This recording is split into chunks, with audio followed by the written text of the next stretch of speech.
Okay, following on from the calendar interview, and I like you smiling at this particular point. This is obviously an extended piece of content that the BHI are actually going to produce on our own to fill in the gaps that happened on calendar or didn't happen on calendar, as it were. So the guest I've got on today is Ian Martin, which is BHI's MD. He's got over 20 years experience supplying, sourcing and supplying PPE and workwear within many diverse fields such as NHS, frontline medical staff, essential workers, everything all the way up to construction and warehousing. So welcome, Ian. Hi. Right, great. Let's pick up. It basically, obviously, as you were on calendar a couple of days ago, and you covered the idea or the concept of counterfeit PPE and potentially PPE not being fit for purpose. So what are your thoughts on the current situation, what's been and what potentially can come? Yeah, the points that I got across and wanted people to be aware of is that, you know, it's such a difficult situation right now. There's a lot of companies out there trying to help. Mm-hmm. A lot of companies out there that are trying to gain profits. So my point was to try and help companies and organisations minimise the risk of dealing with the unscrupulous types of companies, which I think the point on calendar, I don't think really come across as to what points I was trying to make. You know, for me was, you know, giving basically three points or three bits of advice that I would, as BHI Supplies, as our company, what we would do to try and we have done, to try and safeguard ourselves from buying from companies that either the product doesn't exist or it's a fake product, or it doesn't meet the criteria that's needed. And the points for that was first thing was, for me, was to look at company's house. Go to company's house and do a company check on that company. And if they don't do or supply PPE as a day-to-day business, then for me that would be a flag. Yeah. I would ask, the second point, which did come out on calendar, was to actually go and put your eyeballs on it. And what I meant by that was, there's companies out there saying that they have the product and they want prepayment for the product. And the easy way around that is to ask the question, well, can I drive there now? Can I come and collect that product? And what you'll find is the attitude changes. You know, I've experienced this several times in the last 4 weeks, 6 weeks. You know, the product doesn't exist. You know, somebody's buying it from somebody who's buying it from somebody who's buying it from somebody, and each one wants to make a little bit of profit. So, but my thoughts are, is the actual product doesn't exist. So it's kind of like a carousel. Yeah. So asked to go and pick it up. Thing with BHI is that we have the product. If we say we've got it, we've got it. Mm-hmm. Come and collect it. You know, if an organisation or a nursing home or a key line worker would want some product, I will drive and open the warehouse 24 hours a day if need be. You'll soon find out if other companies will do something similar.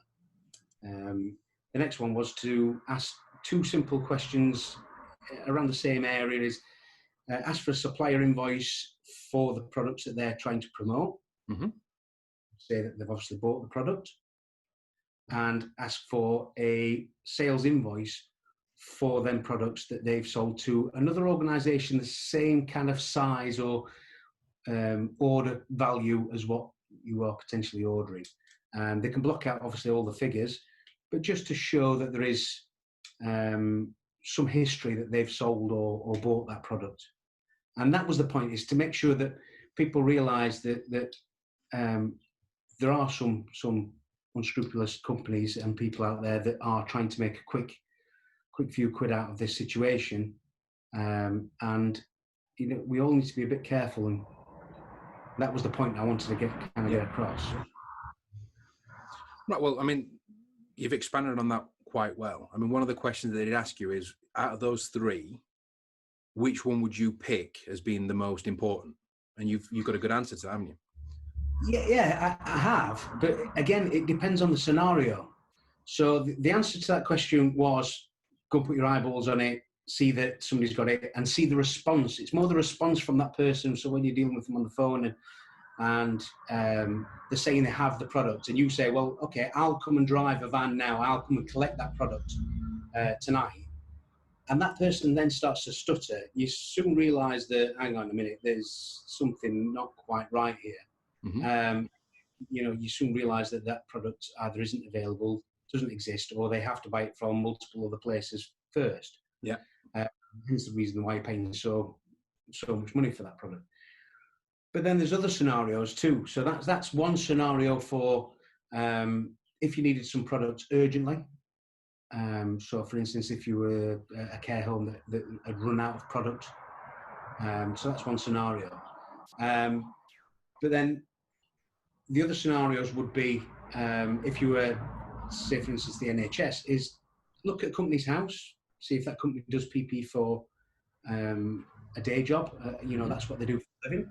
If they don't, then ask questions, and that's when I could see that they should be asking for payment terms of we're not going to pay till after delivery and things like that. Yep. But there are companies such as ourselves, and there's in Sheffield, Rotherham, South Yorkshire, there's lots and lots of companies that are good, well-established companies that they should be able to put the trust in to actually purchase the products and come with some kind of terms that can get the product manufactured abroad and get the production done and the production schedule and get contracts in place. But it needs payment terms in place, and some of it is prepayment. So I guess that contradicts. It doesn't really contradict because it's, I would call it subtle or nuanced. It's not black or white. None of this is. I mean, it's redefined the way that the PP industry is either perceived or even known about. I mean, if you went back before January, nobody really would know what PPE meant unless they've got some experience with it or they've used it themselves. Now it's, I mean, if you just look at social media, it's all over the place that people are trending on it, shortages of it. And like what you've alluded to there is kind of what people have been duped into. And I think we've got enough experience and enough case studies now of what we've seen with some big organizations, some frontline workers, some health services that have effectively falling into a trap, if you want to call it that, of buying because someone's told them or sold them on the concept. And actually, you've just pointed out that the fact is that the product might not necessarily be there. So they're almost selling futures that if they get that money up front, then they can go and place the order with a factory in the Far East. And that's, for me, that strikes a fake it till you make it. And there are some famous individuals that have said, get the order and then figure out how to do it. And right now, you've got lives at risk, you've got businesses at risk or about to be at risk for that one. That's a pretty dangerous position to take, isn't it?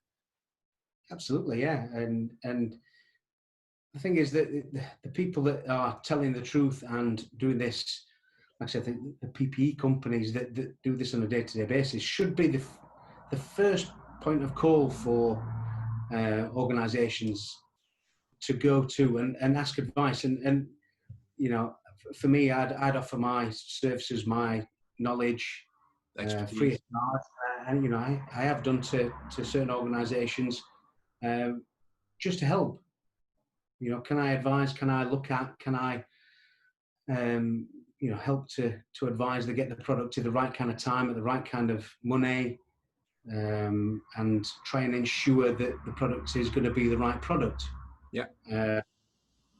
But whether that's something that's been negated due to the prices that are being offered and the products that don't actually exist or they're actually not up to the correct specs, who knows? Kind of thing.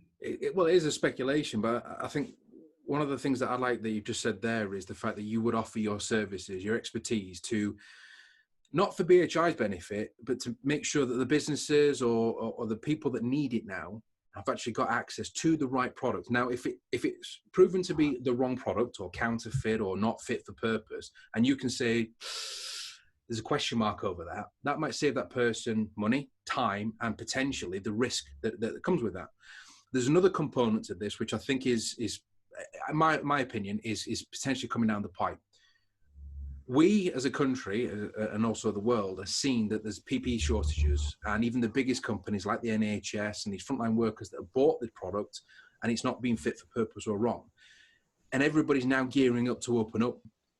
Is it likely to be the same, are people going to make the same mistakes or potentially the same mistakes? Because I can only see the demand for these products going up. I can't see them going down. And that's on top of typical PPE that they would wear for standard operating procedures and normal functions. So, I mean, what's your thoughts on not necessarily predicting the future, but how do you see things going in the next few days?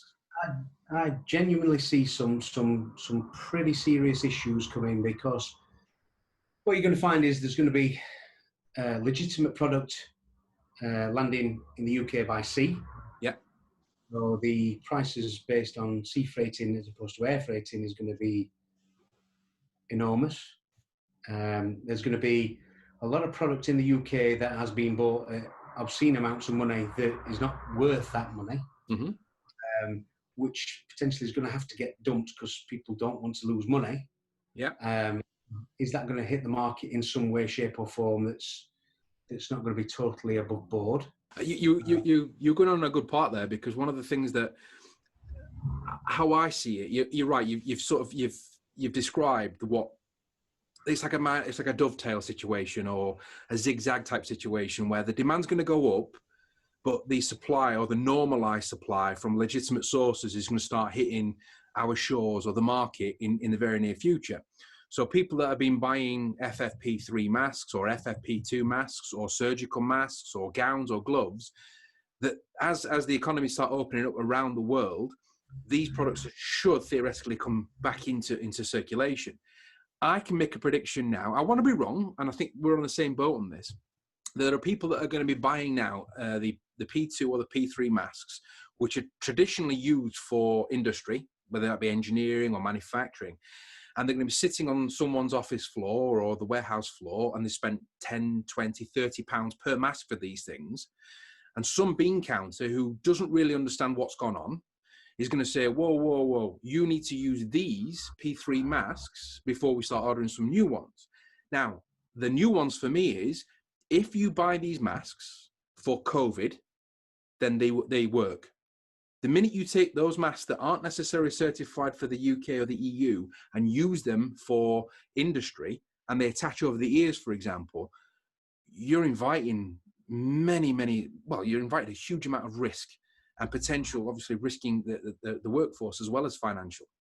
So go on. It's an area for me for the P2 masks, for certain, from February, March, I was offered P2 masks and P3 masks, ear-fitting masks. We could go into whether the actual mask, the specification actually would pass the test with just the actual mask itself. But for me, to get a face fit on a mask, to make sure that it fits somebody's face and it has the right tension, you get a seal around the face. Mm-hmm. What we're going to remember is this, the P2 mask is a respiratory product. So it's a critical product. So you're putting that on somebody's face to protect them from something. And if they're putting something like that on the face and you're never going to get a seal, you're not going to do a face fit, kind of defeats the object. And with the prices that have been bounded about, for me, you would have been better wearing a snood or pull your t-shirt off your face. Well, that's an interesting point, because I think this is a confusion. I'm going to do some more content on this to clarify it. A lot of people out there are buying these P2 masks and these P3 masks thinking it's going to stop them being infected by this virus, when in reality, the mask on its own, any mask on its own, without using other PPE such as eye protection, cannot protect against this virus or any even bacterial infections that are transmitted through mucous membranes, such as the eyeballs. So if people have been buying these masks thinking it's going to protect them, when in actuality it's the reverse. If you're wearing a mask, and that could be a snood, a tea towel, or a t-shirt, which we've all seen these pictures of what they've been sort of suggesting to do, it's not to stop you getting it, it's to stop you breathing out, coughing and sneezing respiratory droplets. that then are in airborne, and someone else might pick it up on it. So yeah, for me, I think this whole situation is, a lot of people have started to be selfish. You know, how do I protect me? How do I protect me or my family? How do I protect?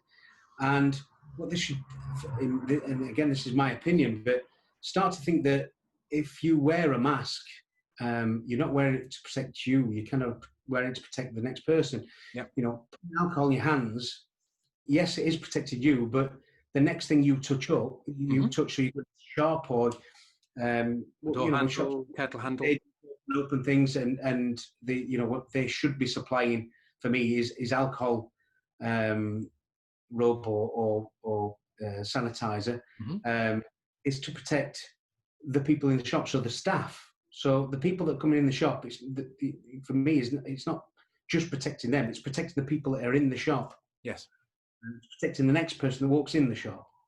So for me, it's that people are concentrating too much on themselves and how do I protect me, and really it should be how do I protect that next person. But do you think that's because that's not been explained to them in a simple, the way that you just explained it, it's very simple. And hopefully that's what we can try and do, not just for BHI's customers, but for every single person that's out there that maybe pitch these type of masks. Do you think it's because people haven't been told enough, or there's almost too much information out there that contradicts or makes things more complex? Yeah, so it's certainly not clear. But you know, these circumstances, there isn't a lot of clarity in things that have been put out there by media and the government, and you know, certainly people in that are selling this type of product that don't really know what they're selling. So yeah, I think a clearer understanding of, you know, what will help is certainly what is. Yeah. Okay, well, we've been going now for about 15 minutes, so let's save everybody's ears. Let's sort of wrap up with something. In your opinion, and it is only opinion, and they can change because, you know, things are changing that fast. How do you see the next probably 2 weeks up until sort of June the 1st and beyond that? You know, how do you see it moving? What do you think that people need to be doing in order to make sure that they're not buying the wrong products or going down these impediment roads where they might get trapped into things? What's your final thoughts on it? The first thing I would say is that very shortly there's going to be an enormous amount of product, legitimate product, that will be docking by sea. Yeah. And what will happen then with the products that are questionable, yeah, or fake? There's going to be a lot of companies trying to dump that stock and trying to get some money back. And what that's going to do is that's going to reduce the price, and it's going to, you know, perk people's ears to that situation that I can buy this particular product far cheaper than what the other products are. And that's going to be, for me, is going to be a problem. There's going to be, you know, hundreds of thousands of masks, for instance, that's going to be in the UK at that time. Masks, it's going to be across the whole board of safety wear. And companies are going to have to dump that stock to try and get some return on their product, on their stock that they've got. And there's going to be people that are going to be turned towards, well, that cost price is far, far cheaper than their cost price that's a legitimate product. But you know, you're talking about chalk and cheese. It's two totally different products. But this is potentially where every single PPE supplier, so again, it's not about BHI, this is information that the Arcos, the Bunzels, the big players, the little players should be mindful of now, and thinking, right, this is going to come, it's going to, quote, flood the market. And I think you're right, there are people out there that are going to see the false economies. They're going to see, well, wait a minute, I can buy these P3 masks at 40 pence. Why are you trying to sell them at £1.20 or £2.20, wherever they are? And that's where it becomes incumbent on BHI and these other companies, these PPE companies, to not educate in a offensive way, but to go, well, okay, we can help you.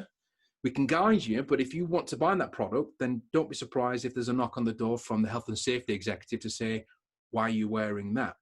And that, we should also be looking at stopping people buying these products now, because, or not stopping them, but at least helping them understand that you might be okay to buy them for COVID, but if you start using those in the field, shall we say, big no-no. Again, coming back to some points that I would make on that is that companies. So we're talking about industry here, and retailers and the general public, if you like. You know, they will have PPE providers currently in place, and I'm not saying that all are going to be above board as well, but if you go to a PPE provider that turns around to you and says that a product is a certain price, that's far more than something else, then that's a question, and I would then start to delve into that as to why. But if a PPE provider turns around to you and said, you know, I can't sell you that product because there isn't any, or the supply is so in such demand that all you're going to be offered is products that don't actually meet the standard, just listen, because that is probably you know, a genuine company, and we've done it. Turn around and said that, you know, I'd be very wary. I'll advise and say, you know, have a look at it. Send me the info if you want me to have a look at that.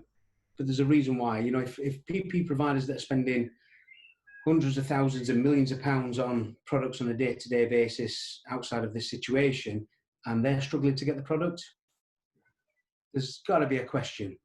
You know, if the NHS can't get the products, there's got to be a problem. There's got to be a flag. So just think. If it sounds too good to be true, it usually is. That's a great way to end it. So, Ian, thank you very much. Been fantastic. Good.